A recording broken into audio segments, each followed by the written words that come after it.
Hello મિત્રો, કેમ છો? મજામાં છો ને? હું પણ મજામાં છું, તમે પણ મજામાં જ છો. તો આજે અમે અમારા રસોઈ એક રેસીપી લઈને આવી ગયા છીએ. આપણે મોઢામાં જ મૂકતા ઓગળી જાય એવી મગજની લાડુળી બનાવવાના છીએ અમારા રસોઈ. તો એની રેસીપી લઈને આવી ગયા. એનું માપ સાથે તમને બતાવીશ, એટલે તમને ઘરે બનાવીને તોય તે તમને સહેલાઈથી બની જાય. આ એક મોટો વાટકો છે, એ ઘી લીધું છે. તો આ જ મોટો વાટકો છે એ 2 વાટકા ચણાનો લોટ કકરો લેવાનો છે, કકરો લેવાનો છે. ને આ મોટો વાટકો છે એટલી જ આ ખાંડ છે, દળેલી ખાંડ એ લેવાની છે. તો આપણે પહેલાં એમાં ધાબો દઈ દઈશું. એમાં કણી પટે ને એમાં ધાબો દેવાનો. તો આપણે આ 2 મોટા વાટકા ચણાનો લોટ લીધો છે.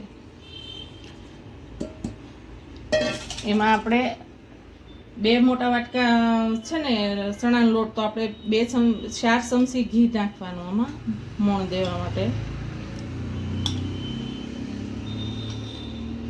આ 4 ચમચી આપણે ઘી લીધું છે મોણ દેવા માટે.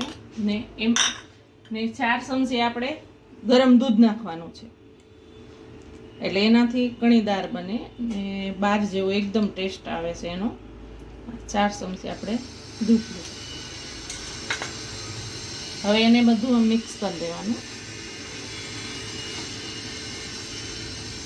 મિક્સ કરી એક સરખું બધું મોણ દઈ દેવાનું છે. 2 હાથે આવી રીતે આમ કે રહી જાય નહીં ઘી કે દૂધ, એવી રીતે આપણે એને આમ 2 હાથે મોણ દેવાનું છે.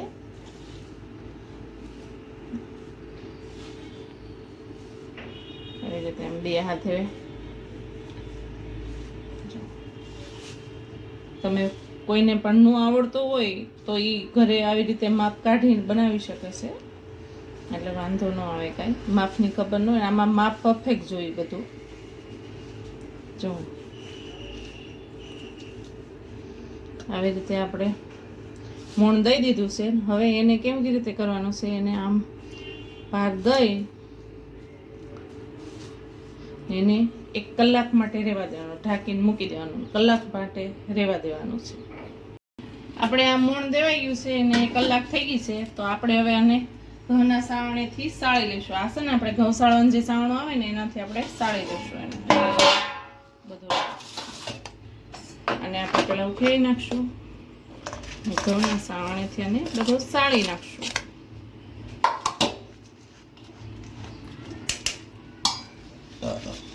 આવી રીતે બધો લોટ આપણે સાળી નાખશું. આપણો લોટ સળાઈ ગયો છે. હવે આપણે ઘી મૂકી દઈશું. આ 1 વાટકો ઘી છે એ આપણે ઘી નાખી દઈશું.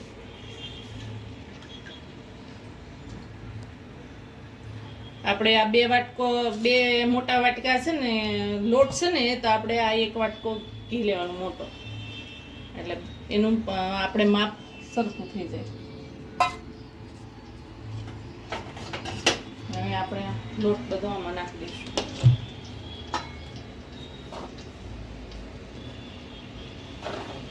ને ઘીમાં ધીમાથી નાખી દઈશું.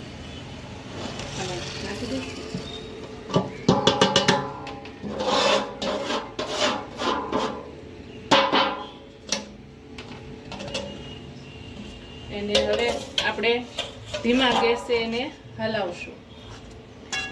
લોટ જ્યાં સુધી શેકાઈ ન જાય ને ત્યાં સુધી એને ધીમા ગેસે શેકવાનું છે. એને ફૂલ ગેસે નથી શેકવાનું, નગર પછી જલ્દીથી બળી જાય, બળવાની સુગંધ આવી જાય ને તો પછી. ને આ પહેલાં શરૂઆતમાં બધો લોટ છે ને ઘી સૂસી લેશે, ને જેમ શેકાશે ને એમ આ ઘી નીકળતું આવશે. આપણો લોટ શેકાઈ ગયો છે.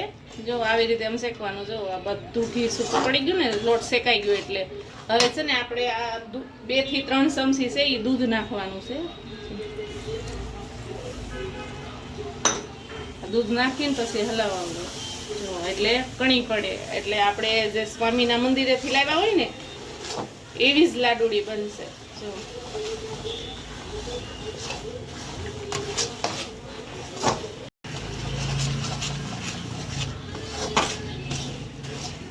જો આપણે લોટ શેકાઈ ગયો છે ને હવે આપણે એને ઠરવા કાઢી નાખવાનો. એટલે હવે ઠરે ને આપણે ત્રાસમાં કાઢી લેવાનું.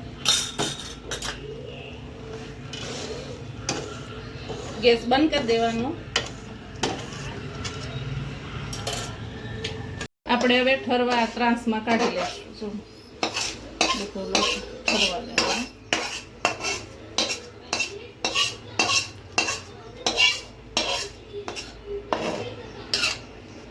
આપણે એને હવે ઠરવા દઈશું.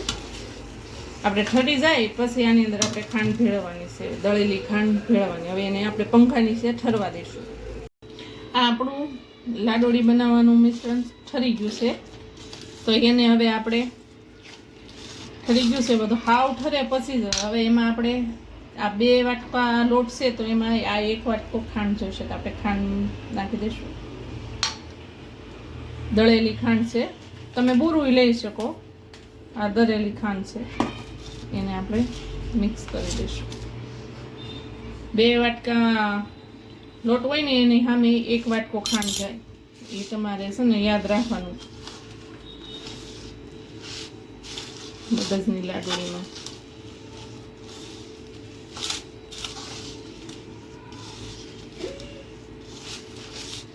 આવી રીતે બધું આપણે મિક્સ કરી દઈશું.